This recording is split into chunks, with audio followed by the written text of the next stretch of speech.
Boa noite, pessoal. Já é boa noite, já são 18 horas. E aí, pessoal, tudo bem? Vamos chegando. Quem vai entrando aí vai enviando esse aviãozinho aí para os amigos, para quem pode se beneficiar e aprender com essa live. Muito bom. Enquanto eu vou chamando aqui o professor Leonardo Sete, vão enviando aí o aviãozinho e apertando o coraçãozinho para o Instagram ver que essa live é muito importante ajudar na divulgação. Então, deixa eu achar aqui.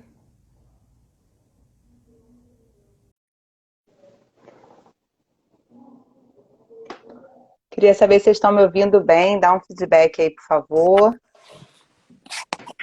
Olá, Leonardo, boa noite. Boa noite, Vanessa. Tudo bem? Tudo bem? Você está me ouvindo bem? Tô bem. E você aí? Como é que tá o áudio? Estou te ouvindo bem, tá ótimo. Que bom. Então, Isso primeiro quero aí. dizer que é uma grande honra recebê-lo aqui. Muito obrigada para falar aí para o meu público, para o nosso público. Muito obrigada. Tem muita gente que falou assim, eu adoro ouvir o Leonardo Sete falando, vou estar lá com certeza. Eu falei, nossa, que maravilha, que bom. Que bom.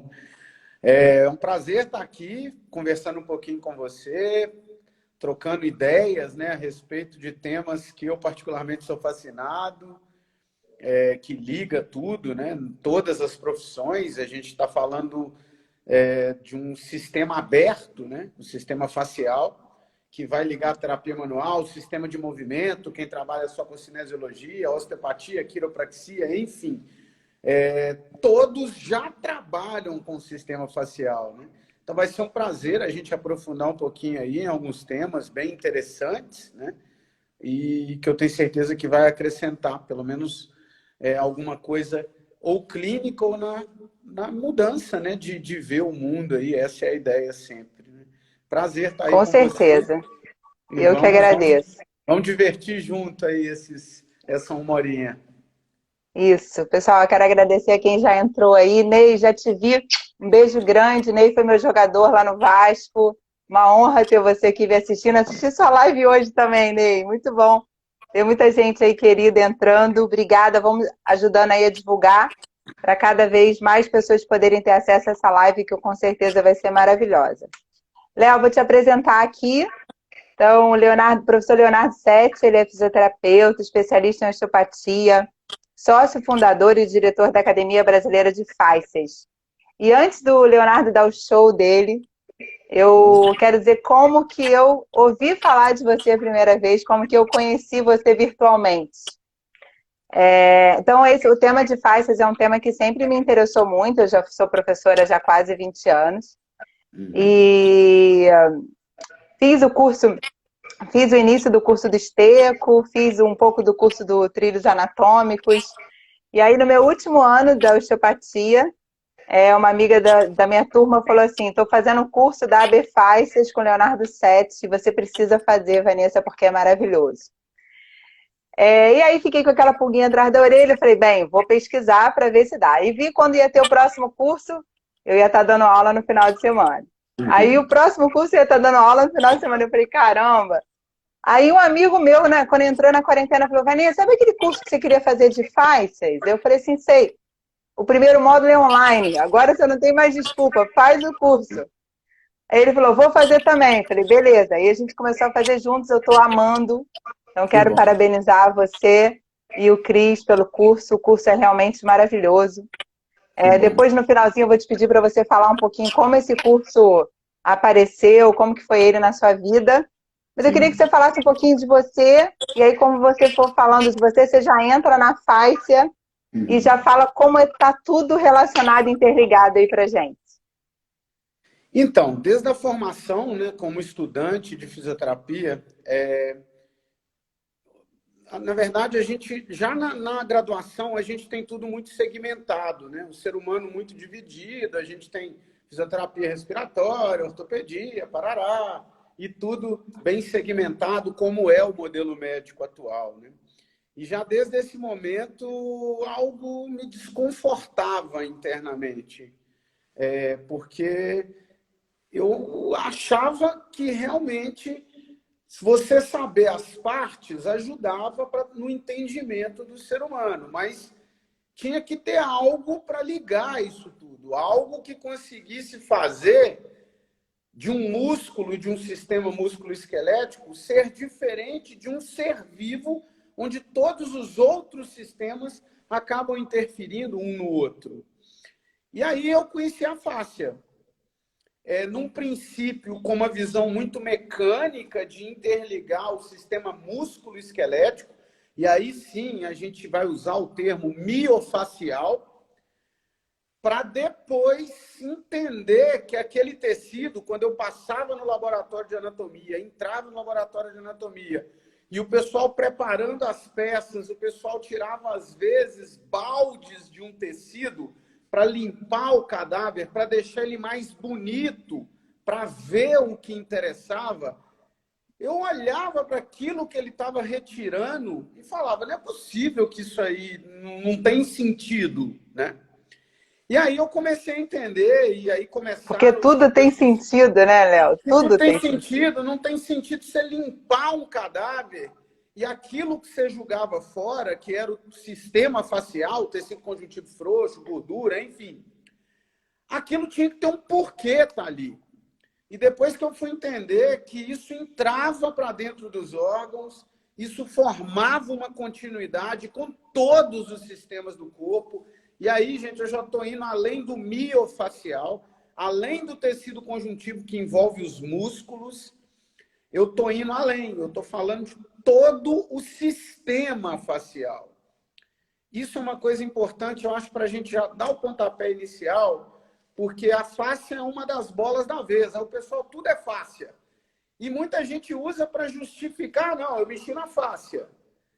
E aí, a partir daí, juntou-se um grupo de pesquisadores do Facial Research Society, que é hoje talvez o grupo de pesquisa em fáscia mais respeitado do mundo, juntaram esses profissionais a fim de definir o que é fáscia. E aí eles definiram, e eu acho que é o pontapé inicial para a nossa live, e isso evoluiu muito da minha época, isso foi em 2014, gente. Eu era estudante ainda, né? Vamos por assim, lá para 2000, 1998, 99, 2000, que eu tive contato com fáscia, e as coisas mudaram muito, evoluíram muito.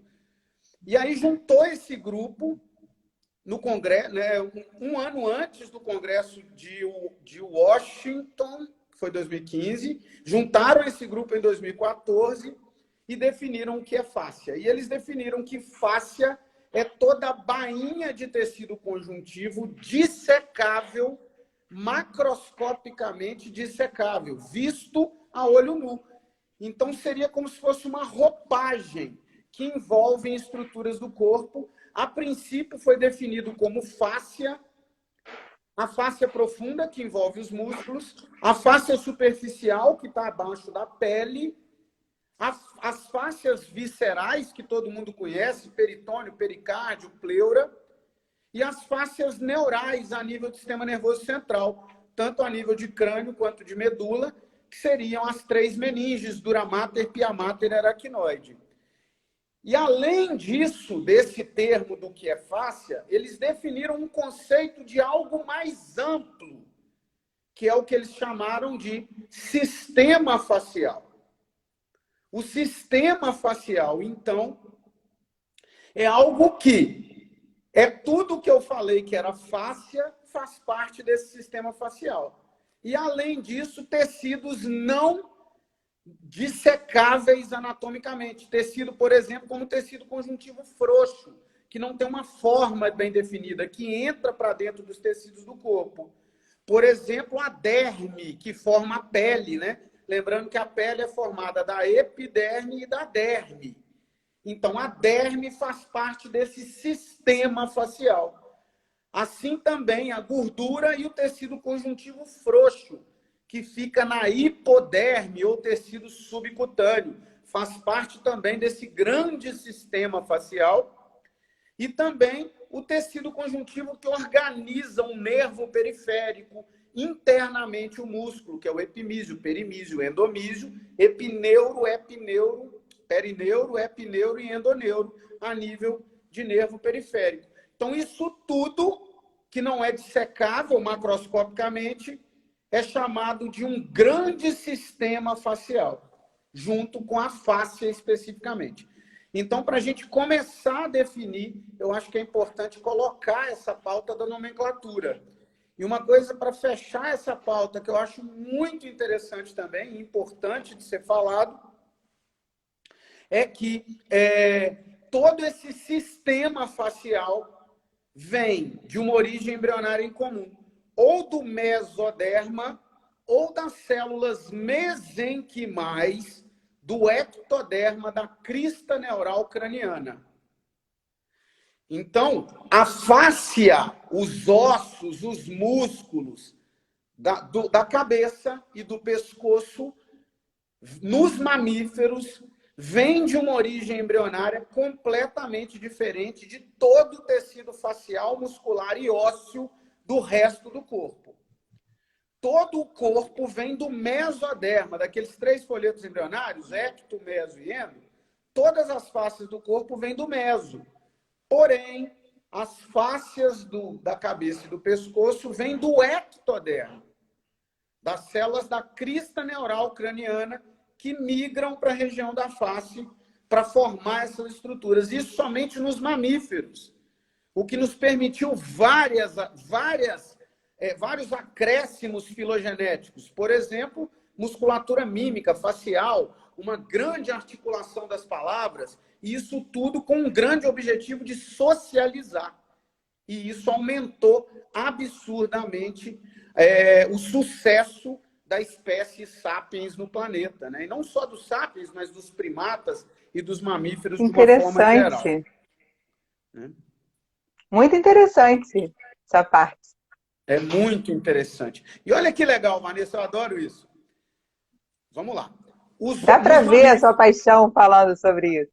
Ah, eu adoro isso. Isso eu adoro.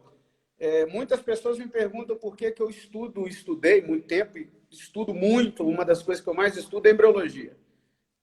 Enfim, entender como tudo é formado aumenta várias possibilidades clínicas e nos traz respostas que a gente, às vezes, não tem só com anatomia. Então, isso é muito interessante, gente, porque nos mamíferos, por que essa região é diferente? A formação dela.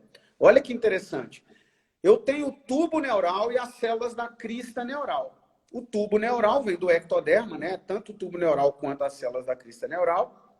O tubo neural vai desenvolver todo o sistema nervoso central e as células da crista neural, que ficam do lado do tubo neural, na região anterior e lateral, vão desenvolver todo o sistema nervoso periférico, os nervos periféricos. Porém, as células da crista neural craniana, algumas delas, células mesenquimais, aquelas células que não estão muito bem organizadas, elas estão desorganizadas ali. Elas vão migrar para a região da cabeça, da região anterior da cabeça do embrião. Mas por que elas migram? Por causa do desenvolvimento do tubo digestivo, gente. Do foregut, do endoderma, que fica na frente, a parte anterior da cabeça, que vai desenvolver nasofaringe, faringe, laringe, traqueia, esôfago, estômago, até o duodeno, a segunda porção do duodeno, pulmão. Essa região, que é chamada foregut, é a região do intestino primitivo do embrião. É o que vai formar o intestino. Quando ela começa a multiplicar e desenvolver, e ela se desenvolve no sentido crânio-caudal, as células multiplicando, elas vão liberando substâncias na matriz extracelular do tecido conjuntivo do embrião. Essas substâncias vão atrair essas células da crista neural craniana, que vão formar toda essa região extremamente importante nos mamíferos. Então, para formar as fáscias do rosto, os ossos e os músculos do pescoço e da face, essa formação está vinculada ao desenvolvimento do tubo digestivo. Mais uma vez, a gente não pode separar os sistemas para estudar. E muitas vezes, para tratar alterações de crânio, a gente precisa de trabalhar estruturas do tubo digestivo. Essa relação é por toda a vida. E mais bonito ainda, quando esse tubo digestivo vai crescendo e as células da crista neural vêm formar a face e o pescoço, as substâncias liberadas pelo tubo digestivo, do foregut, vão estimular o desenvolvimento do córtex pré-frontal e frontal, gente. A grande vantagem do ser humano é um grande desenvolvimento do córtex frontal e pré-frontal, que nos permitiu fazer várias coisas. Aumentar muito nossa chance de sobrevivência. E para isso se desenvolver, eu preciso uma etapa antes do desenvolvimento do tubo digestivo, do foregut.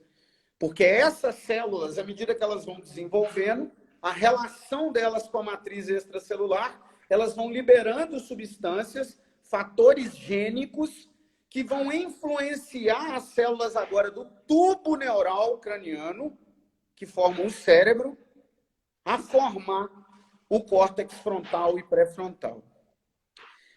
Clinicamente falando, para encerrar esse assunto, quando a gente pega, por exemplo, crianças com paralisia facial, estimular e liberar os ossos da face, juntamente com esse tecido digestivo, pode estimular a mudança de funcionamento das células dessa região. E o cérebro, a gente não nasce com ele formado, ele vai desenvolvendo ao longo do crescimento, da ontogênese, depois que o indivíduo nasce, né? O desenvolvimento dos órgãos. E não só o cérebro, como o tubo digestivo também. Então, se a gente mexe nessas estruturas, a gente mexe e muda o metabolismo dessas estruturas. E uma estrutura influencia na outra diretamente. Então, trabalhar com crianças, principalmente, com alteração de desenvolvimento cortical, talvez liberar essas fáscias viscerais e cranianas poderiam ajudar no desenvolvimento do cérebro. É claro que a gente não vai largar o estímulo motor, o estímulo cognitivo dessas crianças. Seria algo a mais para a gente colocar no tratamento dela. Se você me perguntar, Léo, isso tem alguma pesquisa ainda? Não, não tem. Nem que abone, nem que desabone. Eu tenho uma plausibilidade biológica gerada por um conhecimento embriológico que está aí veio de 2005, 2006, começaram a descobrir esses estudos aí para trazer essas novidades para a gente. A nossa ideia da Befas, a gente está montando um centro de pesquisa. E uma parte dessa pesquisa vai ser voltada para esse público infantil aí. Então, essa é a ideia. Maravilha. Parabéns, muito bom. O Fábio Dantas escreveu assim, gente, eu tô até tonto. Eu também. Não tem nem 20 minutos de live e você já deu um aulão. Gente, papel e caneta na mão.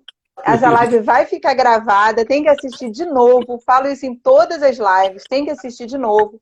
Porque ó, em 20 minutos de aula, o personal Pilates que está aí também falou, tô lendo isso num livro e você já facilitou tudo que ele estava lendo, porque é um texto, para se ler, é um texto pesado, né?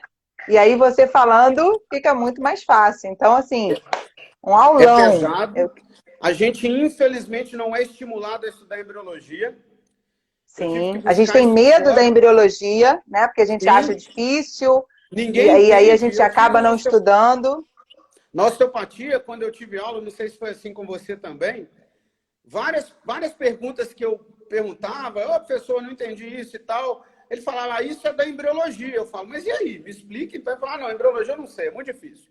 Então, uma coisa que é difícil, porque a gente não tem material para estudar. Infelizmente, em português não tem muita coisa, muito boa. Aliás, tem o livro do Larsen, que talvez seja o melhor em português hoje, mas também que não é espetacular. A gente tem muito em alemão e alguma coisa em inglês, mas vale a pena, gente, vale muito a pena. Eu estou produzindo muito material de embriologia. Foi aceito um artigo agora de embriologia do sistema facial. Possivelmente semana que vem eu posto o link lá, vai ser numa revista aberta. Eu vou fazer um QR Code, o pessoal vai só passar lá e vai baixar o artigo. Nunca teve um artigo de embriologia do sistema facial, assim, com esse detalhamento. Eu vou falar de todos os sistemas do corpo. Ele já foi aprovado, aceito, tá agora só para me mandar a publicação. E até Maravilha. acredito, aí então vai ter material, Maravilha. vai ter mais material para estudar isso aí. Que bom. Se puder me marcar lá, Léo, porque eu já mando para os meus alunos já ficam aí ligados, vai ser ótimo. Queria Beleza. que você explicasse aí para a galera a diferença da biotensegridade e da face-integridade, que é bem muito falado hoje, mas a gente não sabe essa diferença. Sim. Eu vou acrescentar um ponto também que eu acho interessante da tensegridade. Então, eu vou começar. Tensegridade, biotensegridade, faciotensegridade. Então, vamos lá. Tensegridade foi um termo criado pela engenharia e arquitetura para construções que usam hastes fixas, postes, que não se encaixam, que são presos por estruturas de cordas metálicas, não é cordas que fala, tipo postes presos e ligados sem encaixe. Eles são ligados por estruturas metálicas, não é fio, não, me fugiu o nome aqui. Mas, enfim, são postes fixos. Se a gente for ver uma construção normal, é tudo encaixado. A tensegridade é o termo que eles criaram para obras de engenharia arquitetônica, onde não tem encaixe. A gente tem hastes móveis, assim fica melhor. Cabos de metal, cabos era o termo que eu estava procurando, de metal, que ligam estruturas de concreto sem um encaixe, igual um Lego, né? Então, isso é a estrutura tensegritiva. A partir daí, veio o termo biotensegridade. O pai desse termo, quem usou esse termo, foi o Stefan Levan, que vai estar, inclusive, né, publicando, dando uma palestra de abertura no Congresso Mundial de Fáscias online, gente, ao vivo, que vai ter mês que vem, tá? Online, ao vivo, com tradução simultânea para 3 línguas. Inclusive Imperdível, hein? Imperdível. Então, o Stefan Levan criou esse termo de biotensegridade quando ele trouxe esse conceito para os seres vivos. Porque os indivíduos vivos, em condições normais, não têm encaixe ósseo. Então, eu tenho um fêmur e uma tíbia que não tem encaixe. Nenhum osso do corpo encosta um com o outro. Cartilagem com cartilagem. Não tem isso. O que dá a estabilidade são hastes móveis de tecido conjuntivo, que é o que a gente falou no início, que é o sistema facial. E esse sistema facial de tecido conjuntivo, ele é pré-tensionado, ele tem uma tensão passiva. Por quê? Porque tem células nesse sistema, que são fibroblastos, célula de musculatura lisa, e miofibroblastos, que são células com capacidade de contrair. E na membrana celular dessas células são ligadas uma vasta rede de colágeno, principalmente. E isso liga todo o corpo. Quando eu fico pré-tensionado, se eu mudo uma tensão em qualquer lugar do corpo, toda a estrutura corporal, ela recebe essa informação. É 1000 vezes mais rápido, em média, do que o tempo de resposta de um neurônio mielinizado, de uma fibra tipo 1 e tipo 2 neuronal. Então, com isso a gente tem um tecido que não deixa ter contato, que o contato ia desgastar o sistema muito rápido. E, ao mesmo tempo, é um sistema que, quando eu mexo lá no pé, eu mudo toda a formação de toda a tensão desse tecido conjuntivo. Isso é a biotensegridade. E aí entrou um conceito mais novo por um grupo de estudiosos italianos, principalmente. Tem outras pessoas de outro país, mas os principais são os italianos, chamado Force. Tá? É igual pronuncia, Force. É do Bruno Bordoni, ele publica muitos artigos, vários artigos muito bons, com conteúdo teórico muito bom. eles consideram, dentro desse sistema facial que eu falei, eles consideram outras estruturas, como, por exemplo, a pele, inclusive a epiderme. Eles consideram também o sangue como parte do sistema facial. Não só os vasos, né, a adventícia, a membrana que envolve os vasos sanguíneos, mas o sangue, a parte líquida, que ele chama de fáscia líquida. E esse termo fasciotensegridade, né, fasciatensegridade, seria tudo aquilo que eu falei que era o sistema facial, mais os ossos, a pele e o sangue. Isso tudo interligando o corpo. Eu, particularmente, eu prefiro mais a biotensegridade, considerando, sim, a questão do fluxo vascular.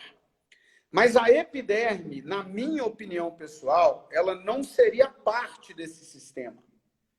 O Bordoni justifica que a epiderme vem do ectoderma. E ele fala, se essa região também vem do ectoderma, vocês não podem falar que a pele não seria considerada um tecido facial. Porém, essas estruturas faciais do pescoço e do rosto vêm de células mesenquimais do ectoderma. A célula mesenquimal, Vanessa, ela tem um papel muito parecido com a célula mesodérmica, mesmo ela sendo do ecto. Já as células da pele, não. Elas vêm do ectoderma, da raiz mesmo. A epiderme. A derme já viria do meso, né? Então, o Bordoni, ele inclui a epiderme. Eu, particularmente, não concordo. Pela embriologia, não se justifica. A argumentação, no meu modo de ver, não é cabível nesse caso. Mas o sangue, eu acredito que deveria ser considerado, porque o sangue ele é produzido pelo tecido mesodérmico. E o fluxo sanguíneo, linfático e venoso, ele não para, gente. E também os líquidos em todo o corpo na matriz extracelular. A gente está acostumado a estudar por livro e ver tudo parado. Não tem nada parado no corpo em nenhum momento. Nenhum momento. E, na verdade, esse fluxo, ele ajuda a tensionar o sistema. É igual um rio que está passando, né? Porque ele mexe, o rio está descendo, e ele está gerando uma tensão nas margens e no fundo. É inevitável. Então, na minha opinião, o sangue faria também parte desse grande sistema tensional do corpo, que economiza energia, é uma das principais funções do tecido facial, e gera uma comunicação muito mais rápida do que qualquer outra coisa. Do que uma comunicação neural, por exemplo. A gente usa aí, a gente fala um pouquinho como tópico das vantagens desse sistema facial daqui a pouco aí. Vou deixar você seguir sua programação. Quando eu tiver uma brechinha, eu entro falando das vantagens de ter esse sistema biotensegritivo. Até porque, pela quantidade de perguntas que eu tenho, a gente tem live para 3 horas, né? A gente só tem 1 hora. Mas vamos lá. Uma das coisas que me chamou muita atenção no curso de vocês é que essa minha amiga que tá fazendo toda a formação de vocês, ela falou da relação que vocês fazem da fáscia com o sistema imune. Sim. E o sistema imune, ele está muito em voga, né? A gente está falando muito dele ultimamente, até por conta aí da quarentena. Então, eu queria que você falasse dessa relação para a gente. Sim. Pensando no sistema facial, que é todo esse tecido conjuntivo que entra para dentro de todos os órgãos do corpo, o tecido conjuntivo ele é classificado da seguinte forma, estruturalmente falando. Ele tem uma parte que é célula e uma parte que é matriz extracelular, que é tudo que está fora da célula. A parte celular dele é dividida em 2 partes. Células fixas e células móveis. As células móveis é que elas migram para onde o corpo precisa, para onde tem demanda, que são as células do sistema imune. Então, leucócito, linfócito, macrófago, enfim, são células neutrófilos, eosinófilos, são células móveis do tecido conjuntivo. Por aonde que elas vão, Léo? Pelo líquido. por esse grande sistema facial que interliga todo o corpo, principalmente o sistema linfático, mas não só ele. Todo o sistema sanguíneo de vasos capilares, né, artérias, veias e capilares, levam células para o lugar que necessita, né? E aí vem uma pergunta que a gente sempre, né, que as pessoas sempre perguntam. Teria como fazer algo agora, nesse momento? Claro, gente, sempre tem. A primeira coisa é atividade física, exercícios respiratórios, exercícios aeróbicos, anaeróbicos. O treinamento facial ele acontece com exercícios com grande amplitude de movimento, com várias articulações simultâneas, com padrões de velocidades alternados, para chegar até no exercício pliométrico, enfim. É claro que de uma forma gradual, né? Se juntar isso com exercícios aeróbicos, com picos de explosão, onde a própria célula muscular libera mioquinas, que são substâncias que agem no cérebro, que também controlam uma resposta imunológica. Então, além do exercício, a terapia manual poderia ajudar, claro. Tem vários estudos mostrando, por exemplo, o uso da terapia manual, efeitos de diminuição, de ativação do sistema simpático, por exemplo, que é a parte do sistema nervoso que controla diretamente o sistema imune. O sistema simpático ele é localizado no nível de T1 a L2. Técnicas manuais, não necessariamente na coluna, mas em várias regiões do corpo, toque leve, por exemplo, a gente tem uma inibição do sistema simpático, por exemplo, uma regulação vagal que poderia regular uma resposta adversa do sistema imune. Agora, o exercício físico, técnicas respiratórias, principalmente respirações longas e profundas, priorizando a expiração, trabalhando a respiração abdominal também, por causa do aumento do movimento visceral, o aumento do fluxo de líquidos do corpo, poderia também ter uma grande ajuda nessa condição imunológica. E para fechar essa questão imunológica, uma coisa que eu acho bem importante, na osteopatia fala-se muito, ano retrasado, 2018, eu tive a oportunidade de fazer um curso com um cara que é top mundo aí, um americano, que ele deu o curso para a gente dos 5 diafragmas e do modelo circulatório respiratório, que é um modelo da osteopatia que fala justamente desse fluxo de líquidos e, consequentemente, de células do sistema imune no corpo. Então, o que a gente poderia fazer, chama Michael Kutchera, o cara que eu fiz o curso com ele, depois vocês podem entrar na internet, o cara é top, vale muito a pena ler as coisas dele. E aí a gente tem, então, os 5 diafragmas do corpo, que são tenda do cerebelo, boca e língua, entrada torácica, diafragma músculo e diafragma pélvico ou assoalho pélvico. Esses 5 diafragmas transversais, é importante manter eles bem, né, em relação à parte tensional, porque eles agem em sincronismo e eles ajudam nessa passagem de líquido nas regiões do corpo. O diafragma músculo é o motor primário desse movimento visceral, né? Hoje à tarde mesmo eu estava lendo um estudo a respeito da influência da respiração no fluxo venoso, arterial e linfático. Já tem vários estudos mostrando isso. De uma forma bem global, para facilitar a vida de todos que estão assistindo aí, trabalhos respiratórios, geralmente com respiração lenta e profunda, usando respiração abdominal e até pélvica, se a pessoa conseguir uma grande incursão respiratória, pode também ajudar nesse sistema imune. Liberar manualmente esses 5 diafragmas pode ajudar também nessa circulação fluídica do corpo. E equilibrar o sistema nervoso autônomo manualmente e usando também a atividade física junto, pode potencializar muito o sistema imune.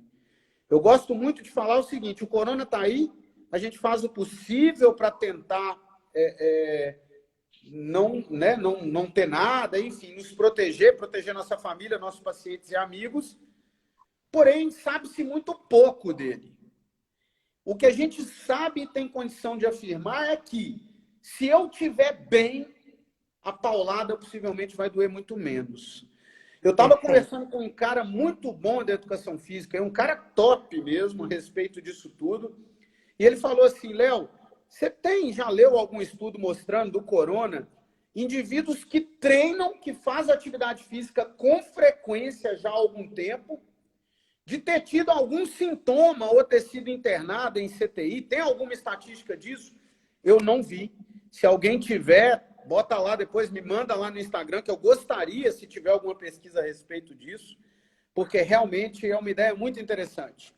Né? A ideia seria, pessoas que se exercitam regularmente, que tiveram contato com o corona, qual a porcentagem desses indivíduos que tiveram algum sintoma? Ou que foram para um CTI da vida, ou até chegaram a óbito? Eu acredito, não li nada, viu, gente, a respeito, que a porcentagem possivelmente seja muito menor do que indivíduos sedentários. Acredito muito nisso. E nunca é tarde para começar, né? Com certeza. Com certeza. O corona está mostrando para a gente a importância, está mostrando várias coisas. Uma delas é a importância da gente se cuidar bem mais, né? Sim, com certeza. Vamos aproveitar que você falou do sistema nervoso autônomo. E Vamos. você correlaciona um pouquinho aí o estresse, como o estresse pode interferir na fáscia? Ótimo. Então vamos lá. Primeiro, vamos colocar o estresse. O estresse é dito como vilão, né? Quase sempre. É muito bom a gente começar a falar do estresse mostrando que o estresse é extremamente positivo. O que é o estresse? É uma mudança do meio externo que me faz tentar superar aquilo. Então, o estresse é algo que está me estimulando para que eu dê uma resposta de superação para aquilo que está acontecendo. Quem controla o estresse a nível o estresse imediato, né, rápido, agudo, é o sistema nervoso autônomo simpático. Ele é que gera o estresse porque ele manda uma eferência para a glândula suprarrenal e ela libera adrenalina e noradrenalina no sangue, que gera vários efeitos, né? A pupila dilata, os pelos se elevam, eu começo a suar, sudorese, o coração acelera, o pulmão também, a frequência respiratória aumenta, eu começo a usar a musculatura acessória para respirar, eu diminuo a circulação, né, e o movimento de mobilidade dos órgãos digestivos, e com isso eu tenho várias mudanças. O corpo me prepara para quê? Para eu enfrentar aquela mudança que o meio está me provocando, vamos pôr assim. Essa mudança, essa provocação do meio externo, ela pode ser real, mas ela pode também ser imaginação, gente. Então, não necessariamente eu vou ter uma ameaça real para gerar estresse, tá? Eu posso ter algo, ou uma imaginação, ou uma associação com algo que eu já vivi, que está presente agora, que desencadeia todas essas reações que eu falei. E cerca de 40% do sistema de movimento, do sistema facial de movimento, vou usar o termo certo agora, para esse sistema de movimento, a miofáscia, cerca de 40% desse sistema miofacial, ele é controlado pelo sistema nervoso autônomo simpático. Por quê? Eu tenho que superar um obstáculo na vida, um estresse, eu tenho que gerar estresse no meu corpo. A suprarrenal vai gerar o estresse através do estímulo externo. Esse estresse não é ruim, ele vai me fazer superar um obstáculo da vida. Então, pessoal, todo mundo está assistindo a live aí. Eu estou estressando vocês agora. Eu estou julgando conhecimento, estou julgando entonação de voz, estou julgando movimentação, eu estou estressando o cérebro de vocês, e automaticamente a medula, né? E automaticamente todo o sistema por uma via hormonal. O estresse é extremamente positivo, é ele que nos faz crescer, que nos faz superar, de ser melhor a cada dia, que nos faz acordar de manhã, trabalhar, estudar. O estresse não é ruim. É igual a dor não é ruim. Indivíduo sem dor tem uma média de vida, tem uma alteração genética que o indivíduo não percebe a dor. Tem uma média de vida de 18 a 20 anos. A dor, assim como o estresse, é uma ótima reação. O problema é se manter no padrão do estresse ou da dor por tempo prolongado. Se eu tenho uma hiperativação simpática, eu automaticamente, o meu cérebro, o meu corpo, ele entra num controle neuroendócrino. O meu sistema hormonal, o sistema neuroendócrino, ele é um sistema de controle mais lento, diferente do sistema simpático, que é um controle imediato, rápido. E aí esse sistema hormonal, ele começa a me manter sob o estresse. Se eu não resolvi aquela pendência com o meio. O estresse ele pode ser físico ou emocional. Se eu estou correndo, eu estou sobre um estresse, né? Estou promovendo estresse no meu corpo. Mas se eu tenho algo que me perturba, uma conta que eu tenho para pagar, que eu não tenho dinheiro para pagar, por exemplo, alguém que eu estou devendo, se eu ligo para isso, é claro, depende de N coisas, do momento pessoal, do histórico da pessoa, que tem gente que está devendo e nem liga. Mas se eu dever um centavo, um dia eu não durmo. Então, assim, esse estresse emocional, ele age no corpo do mesmo jeito. Só que se ele se mantém, o sistema simpático, ele começa a ter um suporte do sistema neuroendócrino. E aí uma outra região da suprarrenal, ela é ativada por um eixo hipotálamo, hipófise adrenal, que aumenta o nível de estresse, diminui a taxa de noradrenalina e adrenalina no sangue e aumenta a taxa de cortisol. Com isso, eu mantenho o corpo sob o estresse, só que eu diminuo os efeitos deletérios da adrenalina e noradrenalina, que são neurotransmissores simpáticos.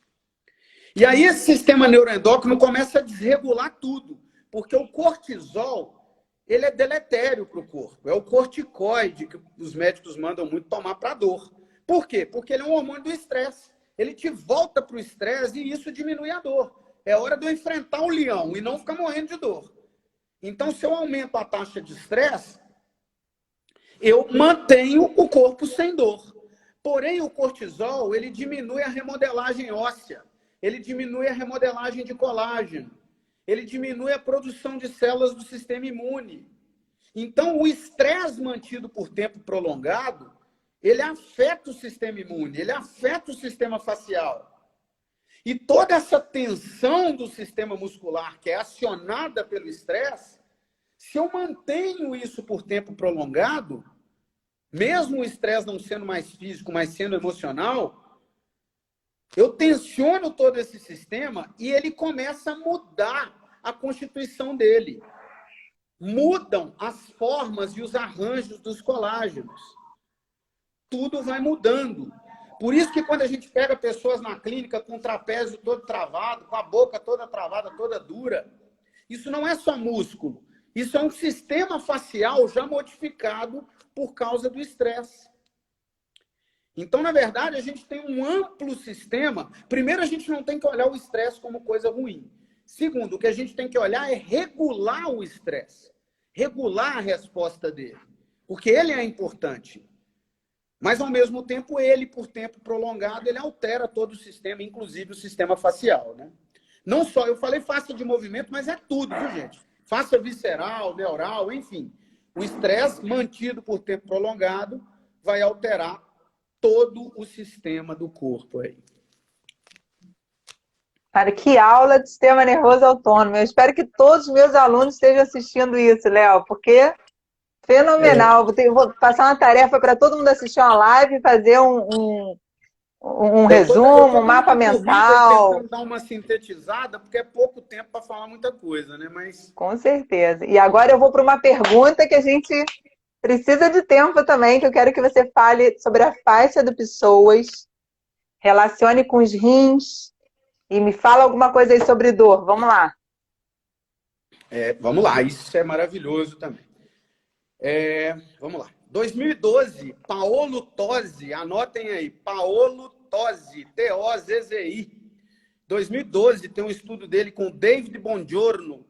Esse David Bongiorno, é um médico osteopata que mexe com ultrassom, tá? E eles fizeram um estudo muito interessante. Eles ficou até com calor, né, Léo? Você ficou até com calor, né? Aqui agora eu tô. Então, você tá onde, Léo? Eu tô em Minas. Tá em Minas. Aqui no Rio tá mó frio também. 32 graus, mais ou menos, né? No Rio... Não, tá 18, tá? Tá 18. O quê? Nossa Senhora! Todo mundo tirando o casaco de neve no Rio. Então, vamos lá.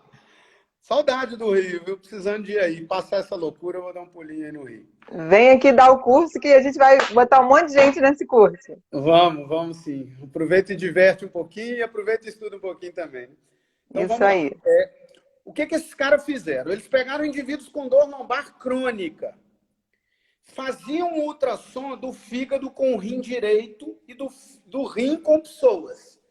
Porque a disposição dos órgãos abdominais, gente, vamos lá, de uma forma grotescamente breve, né?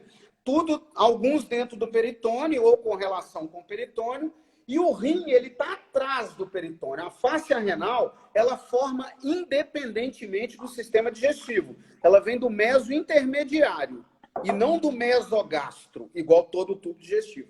Então, eu tenho peritônio e atrás fáscia renal, tá? Que envolve rim suprarrenal, fixa lá no diafragma.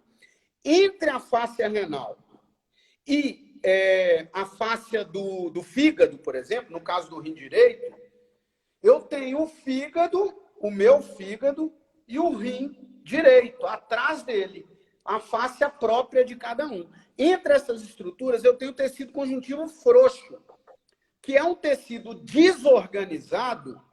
As fibras de colágeno são todas desorganizadas. Por quê? Para permitir movimento. Essa é a função dele, né? Uma das funções. E toda vez que a gente respira profundo, eu tenho um grande movimento visceral entre as estruturas. Quem quiser ler mais a respeito disso, Yamada 2002. Tem um estudo também de ultrassom com movimentos respiratórios profundos. E aí, o que o Tosi viu? Então, vamos lá. Yamada para ver movimento respiratório, 2002. Tosi e Bongiorno, 2012.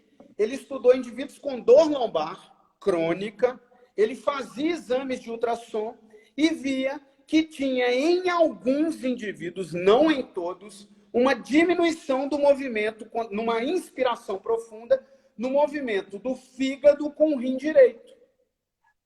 Naqueles indivíduos que tinham dor lombar crônica e que tinham uma diminuição de movimento, o que ele fez? Manipulou essa víscera. Ele deu movimento do rim em relação ao fígado ou do rim em relação ao psoas. Ele viu essas duas possibilidades. Então, em vários indivíduos com dor lombar crônica, alguns tinham movimento do rim com o fígado alterado e outras pessoas do rim com psoas, que está atrás do rim. E as suas respectivas fáscias. Naqueles indivíduos que tinham movimento diminuído, ele ia lá e manipulava as estruturas manualmente. Aplicava a técnica manual junto com a respiração, retestava com ultrassom. Se o movimento voltava ao normal e depois de um tempo manipulando esse movimento era restabelecido, os indivíduos com dor lombar crônica que tinham o movimento diminuído melhoravam a dor. Então, dentre as várias enormes possibilidades de dor lombar, em várias vezes a gente não vai ter que nem mexer na lombar, principalmente se a dor for crônica. Uma das possibilidades é o movimento, por exemplo, do rim com psoas. E o psoas ele é envolvido pela camada anterior da fáscia tóraco-lombar. Essa é a fáscia do psoas. O rim chama fáscia renal. E entre as duas, eu tenho tecido conjuntivo frouxo que nos permite movimentar, gente. Tudo no corpo desliza uma estrutura sobre a outra. Olha a importância desse sistema facial. Eu falo o seguinte, sabe, Vanessa?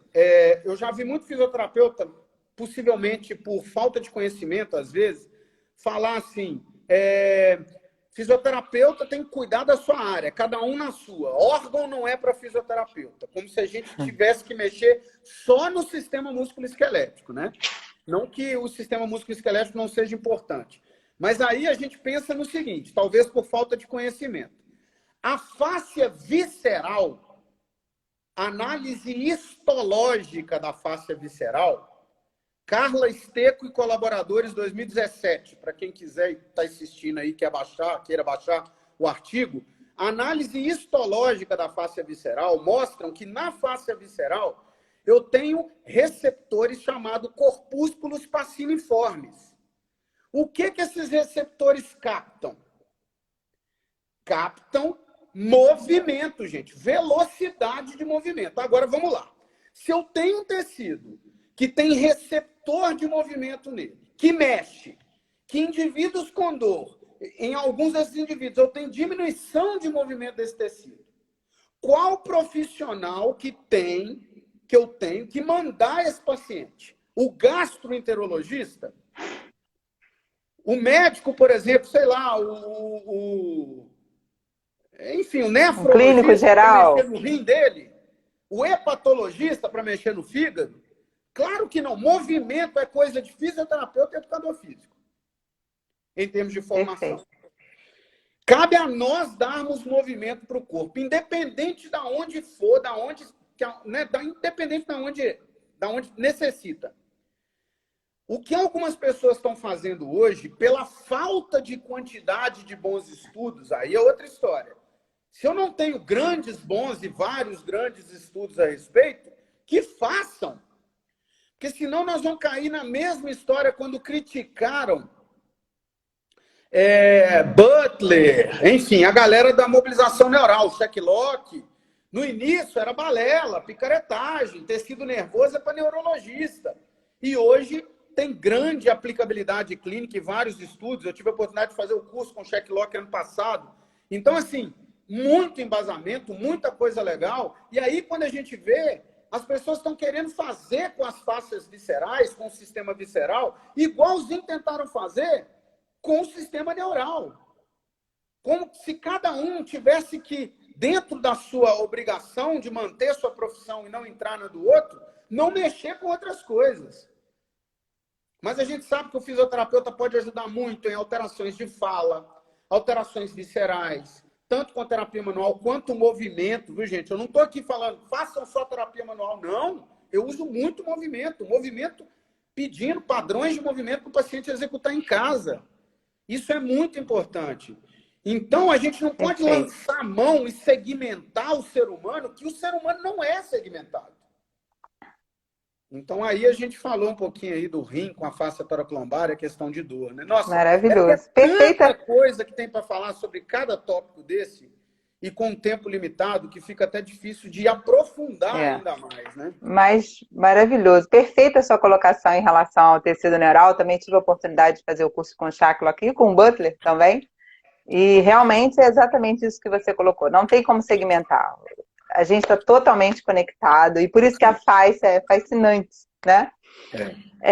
Então a gente tem pouquinho tempo. A gente só tem mais 7 minutinhos. Eu quero deixar 3 minutos para fazer um recado depois.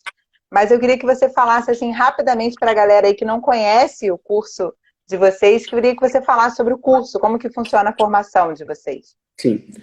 Eu tenho uma escola junto com o Cris, né, uma escola de formação em fáscia. Talvez seja a escola... Gente, eu já rodei o mundo, há algum tempo que eu tenho rodado o mundo estudando, e há 2 anos dando curso fora, na Europa, em alguns outros lugares aí também. Eu nunca vi uma formação tão completa em fáscia como a nossa proposta. Não tô, né? É difícil, estou falando de mim mesmo, mas, enfim.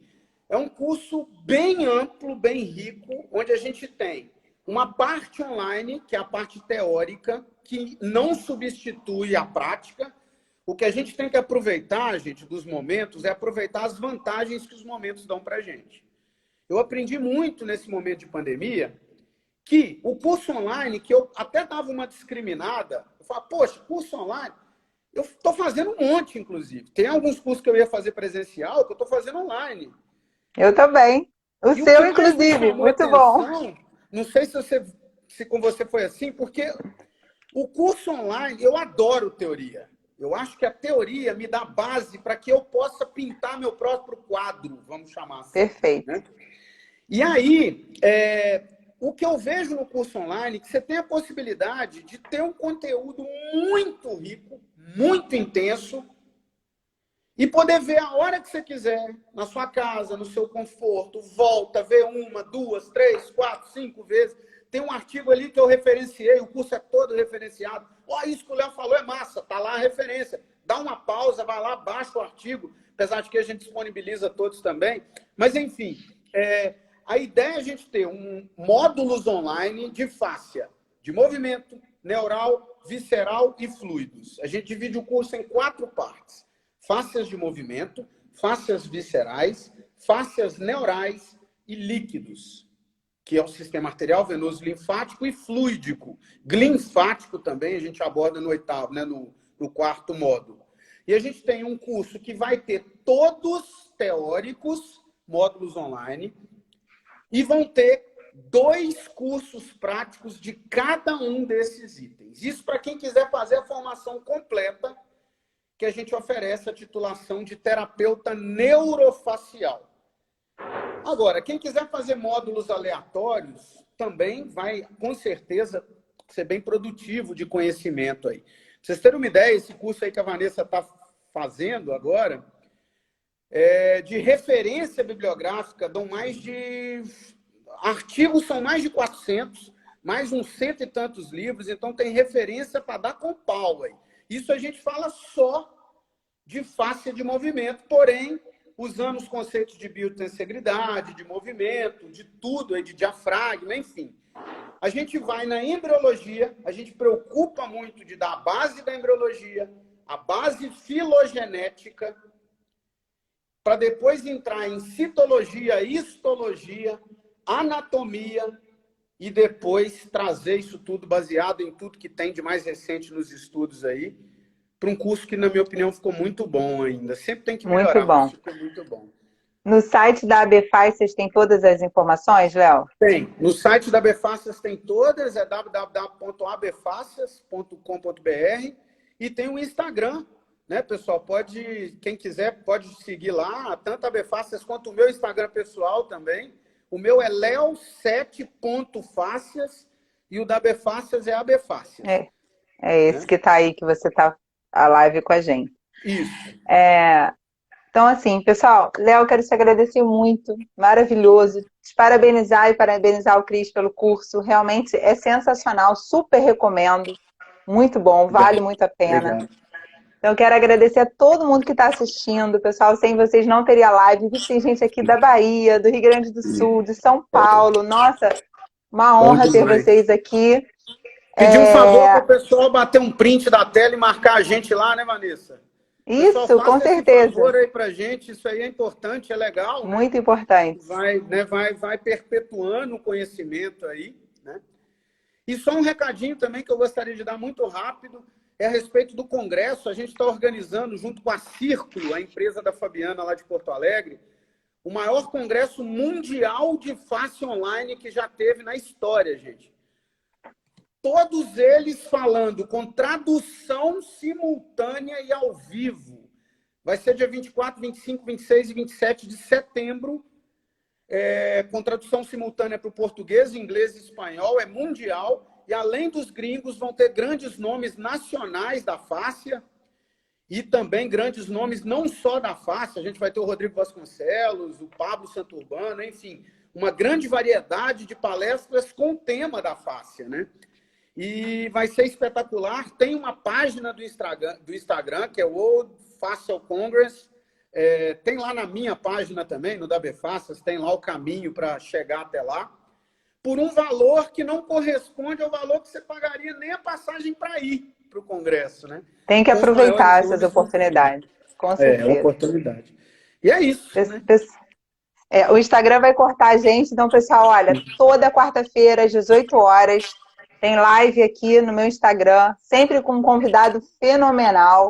Quem puder também assina o meu canal do YouTube, Vanessa Knust. Estou fazendo uma campanha, quando eu chegar a 1000 pessoas, Léo, vou fazer assim uma semana de live em comemoração a 1000 inscritos no meu canal do YouTube, tá? Show. Na semana que vem eu vou estar aqui com o professor André Favre, que é fisioterapeuta, psicólogo, especialista em osteopatia.